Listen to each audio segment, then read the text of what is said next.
Syrian diplomats worldwide have been sent packing. After violence in Syria has shown no signs of slowing, Western nations decided to coordinate and expel Syrian diplomats from their countries. 10 nations, including the United States, Britain, Canada, France, and Germany, have given 72 hours notice for Syrian ambassadors to leave. Israel joined in the rebuke of President Bashar al-Assad's regime by issuing a call to the international community to put an end to the bloodshed in Syria. Their president, that's supposed to be their father, became their killer. Nobody can remain indifferent to it. The reaction until now was in a way of declarations.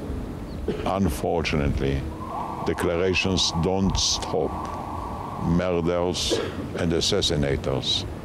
I think time has come to help the Syrians to achieve their freedom and their peace. The president's comments come after a weekend massacre in the Syrian town of Houla, where over 100 people were killed, including dozens of women and children, while in their homes.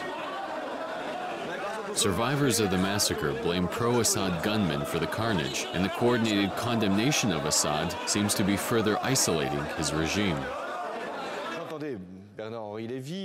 Military intervention is not excluded, provided it is carried out under the auspices of international law, namely via a UN Security Council resolution. It is down to myself and others to convince Russia and China, and also to find a solution which is not necessarily a military one.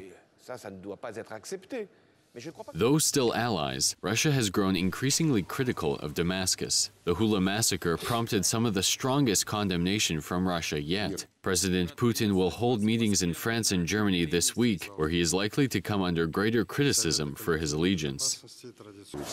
Meanwhile, violence continues to rage on in Syria. Rebel fighters say they clashed with pro-Assad forces in the northern town of Atarib, killing 20 of his soldiers. In this video posted online, rebels say they took control of a government army vehicle near the Turkish border.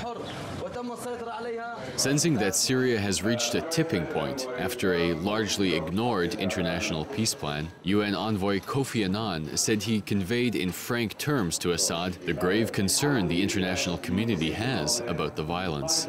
Words are wonderful, but action is better.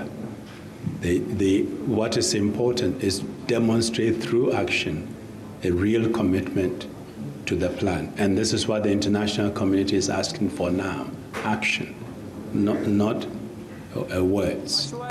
14 months on since the uprising began, and with over 9,000 people now confirmed dead in Syria, international diplomacy could be turning from sanctions and resolutions to military intervention.